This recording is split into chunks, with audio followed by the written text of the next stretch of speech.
Hello everyone, welcome to my YouTube channel.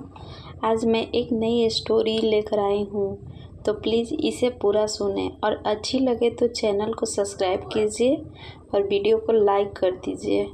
तो चलिए story start करते हैं। ये स्टोरी एक देवर और भाभी का रिलेशनशिप का है। भाभी प्लीज़ बताओ ना, कैसी लगी आपको रागिनी? पसंद आई होगी ना, वो है ही इतनी प्यारी। भाभी आप बताओ ना, मम्मी पापा और भैया से बात करोगी ना मेरी और रागिनी की शादी के बारे में? नंदिनी के देवर शेखर ने पूछा तो नंदिनी बोली, सच में देवर जी, बहुत अच्छी लगी मुझे आपकी पसंद। अब तो रागिनी को ही बना कर लाऊंगी अपनी देवरानी, वादा है आपसे, आप बेफिक्र हो जाओ। आपके भैया और मम्मी पापा जी को मनाने का काम मेरा, लेकिन अभी कुछ दिन रुक जाओ। रमा जी की ननद की शादी हो जाए, आपके भैया आ जाएंगे, तब उनके सामने सबसे बात करूंगी। भाभी सच में आप दुनिया की सबसे प्यारी भाभी हैं। सच कहते हैं लोग, भाभी माँ का रूप होती हैं। आप मेरी भाभी ही नहीं, सबसे अच्छी दोस्त भी हो। शेखर ने खुशी से झूमते हुए कहा। शेखर अपनी भाभी नंदिनी से अपने दिल की हर बात कह लेता था। दोनों हम उम्र थे तो दोनों की ही अच्छी बनती थी। शेखर के भैया गोविंद रेलवे में सरकारी नौकरी करते थे तो दूसरे शहर में रहते थे। पहले तो नंदिनी भी वहीं रहती थी, लेकिन अभी 6 महीने से अपने सास ससुर के साथ रहती थी। 2 महीने पहले ही प्यारे से बेटे को जन्म दिया था। नंदिनी सोच रही थी रमा जी की ननद की शादी पर जब गोविंद आएंगे तो उनके साथ चली जाएगी। अब तो उसने माँ जी से सीख लिया है कि बच्चे को कैसे भी संभालना है, और गोविंद तो भी बेचारे 6 महीने से अकेले ही एडजस्ट कर रहे थे। माँ, शेखर तेरे भैया का फ़ोन आया है, उसकी गाड़ी 1 घंटे में स्टेशन पहुँच जाएगी। मोटरसाइकिल ले जा और बुला ला उसे। शाम को रमा के ससुराल के लिए निकलना है तुम तीनों को। शेखर की माँ ने कहा। अरे माँ, आप और पापा भी चलना।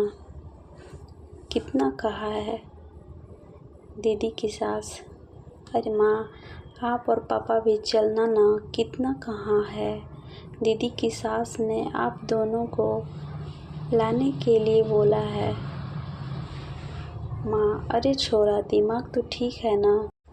बेटी के घर का पानी भी पियो तो नर्क मिलता है, और तू अपने माँ बाप को शादी में ले जा रहा है अपनी बहन के ससुराल। नंदिनी की बुआ सास अंगूरी देवी ने कहा।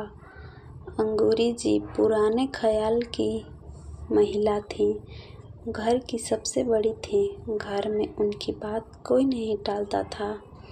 शेखर के पापा को उन्होंने ही पाल पोस कर बड़ा किया था। बहुत ही छोटे थे जब उनकी माँ का देहांत हो गया था।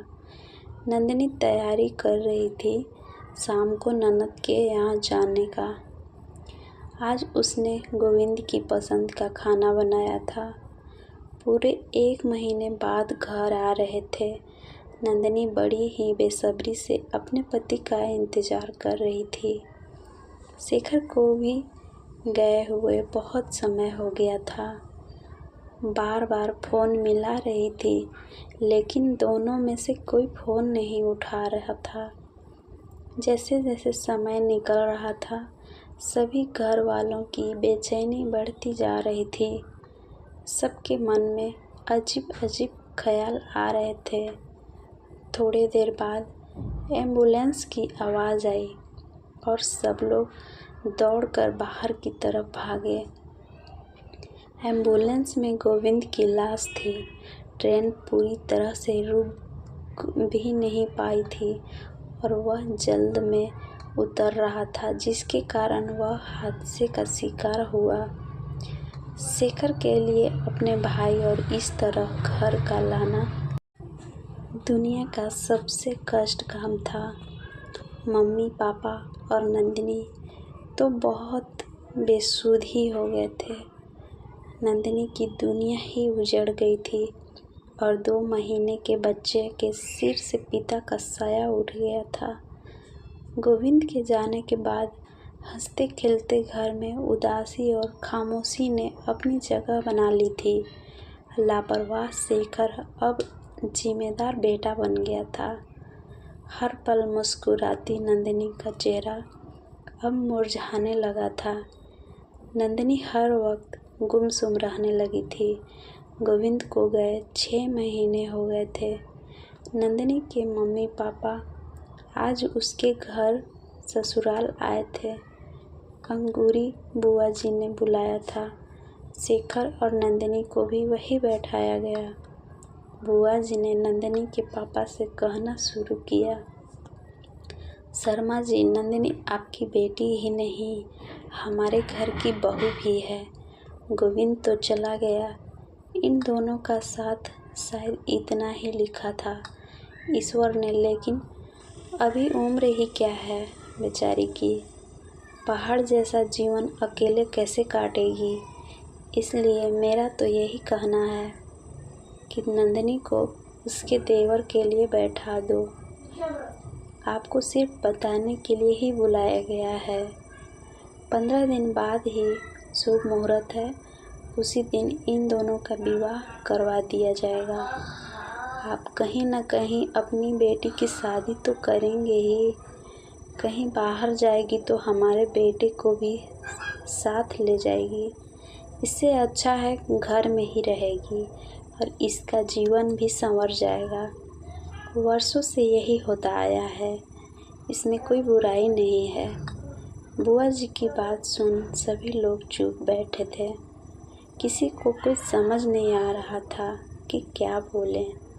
बुआ जी ने शेखर से पूछा तो वह चुप रहा, उसने कोई जवाब नहीं दिया। फिर उन्होंने नंदिनी की तरफ देखा। नंदिनी ने अपने आंसू पोंछे बोली, बुआ जी, आपके इस फैसले को मैं बिल्कुल भी नहीं मानती।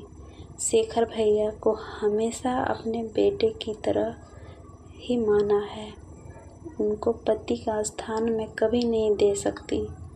आप लोगों को मेरी फिक्र करने की ज़रूरत नहीं है। मैं ठीक हूँ। आप सब लोग को ना मेरे साथ। शेखर मुझसे बिना शादी करे ही मेरे बेटे को पिता का प्यार दे सकते हैं और भविष्य में कभी मुझे लगा कि जीवन साथी की आवश्यकता है और मैं मन से तैयार हूँ किसी को अपनाने के लिए, तो मैं आप लोगों को बता दूँगी।